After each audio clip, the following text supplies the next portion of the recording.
bringing hope and joy to each one of us.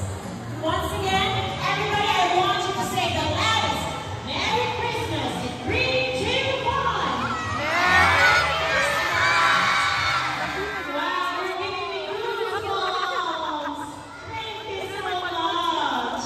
And of course, let's take a moment to recognize the maker of our Christmas.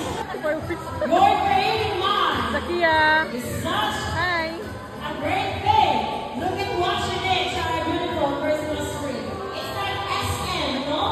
We're always looking forward what will Audi do this year. Of course,